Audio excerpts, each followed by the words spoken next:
Bartiromo. So mad.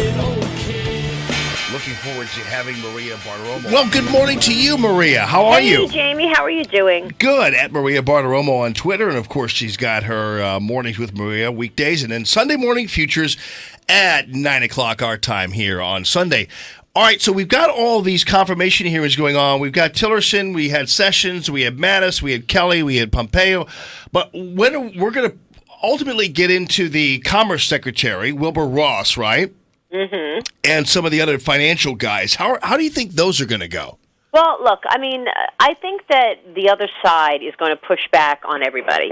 But, they do run a risk because if the Dems keep pushing back on all of these candidates, they're going to lose credibility on everything. But they've already pushed back on Andy Puzder as the Labor Secretary and Wilbur Ross as the Commerce Secretary.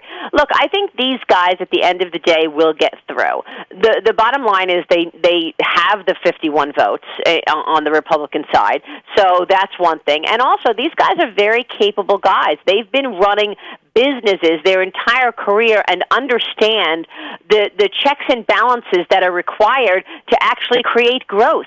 And that's what Donald Trump's main priority is, creating growth. So I don't think they're going to have a hard time. I actually think they're all going to just get through. Look, we did have pushback on Rex Tillerson, certainly from Marco Rubio, and certainly from some others on the Democratic side. But I still think at the end of the day, Trump's going to get his picks. Yeah, no doubt. It's interesting. Wilbur Ross is an individual who seems to be getting attacked from not just the left, but also from the right. There are a lot of questions about whether or not he is is too liberal, too government-oriented in his approach to the economy. What's your take on Wilbur Ross and his viewpoints? Well, I think Wilbur Ross has run a very successful business for a long time. He's very well-versed in terms of exports, imports, and what tariffs do. I mean, let's not forget he ran a major steel business and had to face steel being dumped in on this country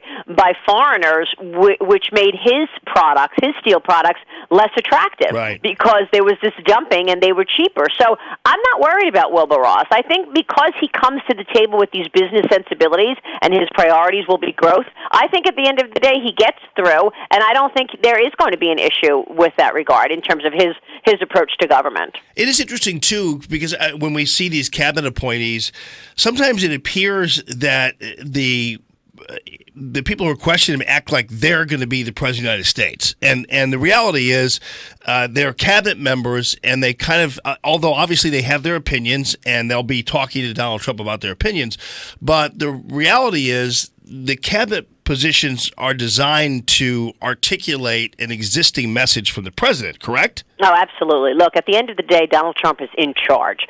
He is the one with the vision in terms of economic growth. He is the one with the vision in terms of the economic policies to lower taxes and roll back regulations. They will execute that plan. Look, I've got to tell you, I think that at one point he did consider Jamie Dimon, the head of J.P. Morgan Chase, as his Treasury Secretary. But when they looked through Jamie Dimon's approach to things, I think he was X'd out because they didn't believe that he would execute Donald Trump's plan. I think that they felt that he didn't want to lower taxes the way that Donald Trump did and do the kinds of things that Donald Trump wanted to do. And so he wasn't considered. So make no mistake, these picks that Donald Trump has put forth are there because he believes they will execute in his vision.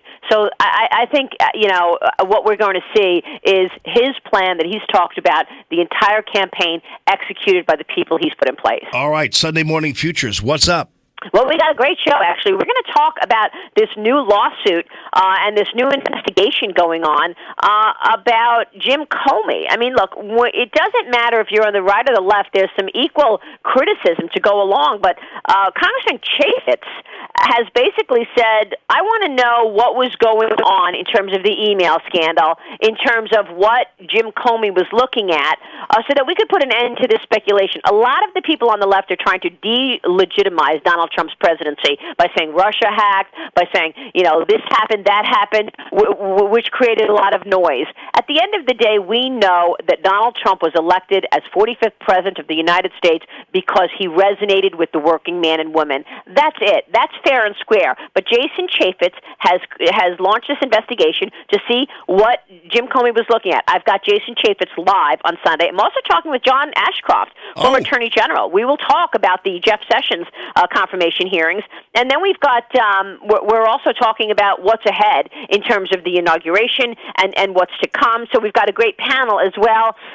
We've got Michael McCall coming on. He is on, obviously, Foreign Relations. He's the chairman of Foreign Relations, as well as he's on Homeland Security. So we'll talk about the Rex Tillerson confirmation hearings as well. Well, tell John Ashcroft hello, because he's our Missouri guy, former governor, former attorney general, U.S. He's Senator. A class act. He's a class act. He absolutely is. So thank you so much, Maria Bartiromo. We'll be watching, and we appreciate you. And have a fantastic weekend. Thanks